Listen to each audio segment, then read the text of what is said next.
Welcome to the Talk Like a Leader podcast, where we explore the mindset, skill set, and habit set of leadership communication. Using these tips, techniques, and tactics, you'll be able to talk like a leader to build better relationships and get more done.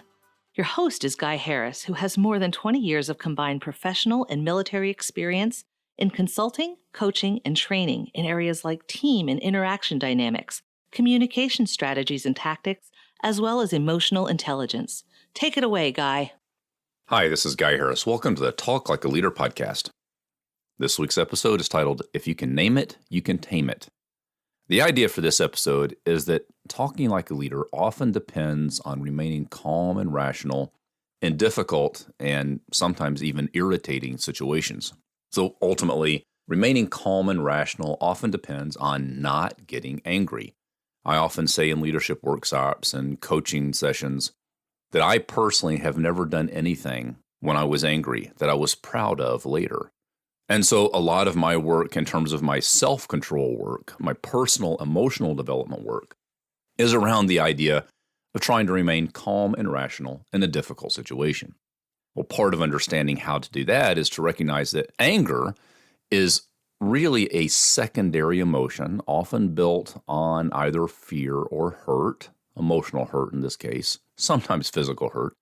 I remember one time hitting my finger, in fact, with a hammer while I was building something in my teenage years. And that made me so angry that I then used the hammer to destroy the thing I was building. That's a little extreme expression of anger in that case, driven by hurt. Well, in this case, anger is really part of our fight or flight response. It's basically self-protective. And fundamentally, from a human emotion standpoint, there's nothing wrong with anger. There's nothing wrong with feeling anger. There's nothing wrong with getting angry. The challenge for talking like a leader is how we direct that anger or how we direct ourselves after we've gotten angry. In reality, what we have to understand is when we're angry, we're not really angry. We're probably hurt or afraid. The challenge with calling it anger is that it can be difficult to control at that level. I had a mentor of mine one time say that getting angry is sort of like shaking up a bottle of a carbonated beverage and then releasing the lid. In that the shake up is the trigger and the foam is the anger. And if you've ever tried to rid a sink of foam after you've been doing dishes, you know that it's quite a bit of work. Pushing foam around or getting rid of foam is very difficult to deal with. And likewise, in the case of shaking up a carbonated beverage, getting rid of the foam is a bigger mess than controlling the foam to start with. So if we can understand the shake, we can minimize the foam. If we can understand the hurt and the fear, we can minimize the anger. Okay, now, how does this help us? Well, it turns out that once you can name the underlying emotion, rather than just saying, I'm angry, if you can say, I'm afraid that, or I'm fearful of, or I'm hurt by, some kind of variation of that, you can really better reason with yourself. Because once you understand the underlying emotion, the hurt or the fear, you can then do things that help basically talk yourself off the edge. You can ask yourself questions like, did they mean that the way I heard it? Did I hear that accurately? Or another one that I really like that comes from the book Crucial Conversations is, why would a reasonable, rational person say or do that? Basically, understanding the underlying emotion rather than just the anger allows you to sort of reason with yourself. And when you can reason with yourself, you can talk yourself off the edge, and now you're in a better position to reason with the other person. Now, one model you can use is the DISC model. You can look at how you might be different from the other person, how that might have contributed to you mishearing or misinterpreting their words or actions. So that has insights. Basically, use the DISC model on yourself rather than turn it towards the other person as a way to understand them. Turn it towards yourself as a way to understand yourself. And I've talked about that a bit, and there's some articles on discpersonalitytesting.com at the blog and in the DISC assessment reports that can help you with that process. Today, I'd like to share another model with you that, like the DISC model, can work in both directions. Today, I'm going to talk about how to use it on yourself. That's a model proposed by a man by the name of David Rock. It's called the SCARF model. And if you want more information on it, you can certainly Google David Rock SCARF model, SCARF, just like the piece of clothing. And you'll find lots of articles about it, different PDFs, different blog posts, different articles in different places, different commentaries on it. It's a well understood and well talked about model. And it triggers on this fight or flight nature of human beings that when we perceive a threat, then we tend to get hurt, ultimately angry, or we tend to be afraid, ultimately angry, because our basic primary emotional needs are under threat. And SCARF stands for the 5 primary areas that might trigger this kind of response in us or in others.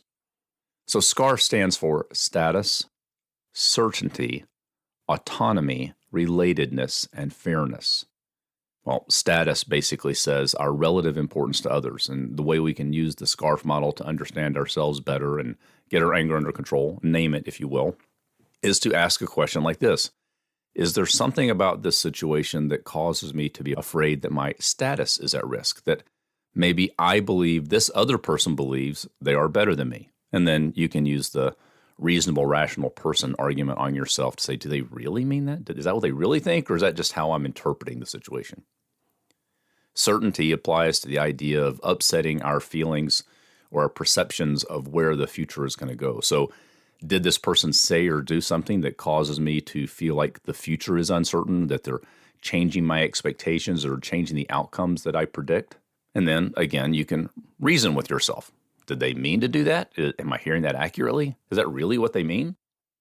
Autonomy relates to a sense of control over events, meaning you can ask yourself the question, do I sense here that they're trying to take away my control? Are they really trying to take away my control? Or is it just how I'm feeling about this thing? Relatedness is a sense of safety with others, meaning that we're dealing with a friend rather than a foe or an enemy. Basically, the idea that something about this interaction puts our relationship at risk, that we're in an emotionally unsafe area. And then fairness is related to the perception of how fair things are. Are we both getting a fair shake out of this? Do I think the other person is trying to take advantage of me? And probably each of us, like the DISC model, focuses naturally in certain of these 5 areas more or less than others, meaning that some people might be more concerned with status than relatedness, and others might be more concerned with relatedness than status. So part of it comes down to self-awareness and self-knowledge. And I think this model gives you another way to look at both yourself and others to better understand what those triggers might be that could cause you to feel fear about the future or your status or your ability to control things, or the hurt that your relationship's in jeopardy, or hurt because you feel like there wasn't a fair exchange. It just gives you another way to reason with yourself, to name the underlying emotion. What do you fear, or what has caused you hurt, so that you can tame it and not be angry, so that you can remain calm and rational in dealing with other people. So for this week, remember, when you get angry, when a situation gets difficult, if you can name it, you can tame it. If you can tame it, you can remain calm and rational, and in most situations, that will help you to talk like a leader. This has been the Talk Like a Leader podcast. You can listen to this show every week wherever you get your podcast. If you haven't, be sure to subscribe so you never miss an episode. I'm Guy Harris, and thanks for listening.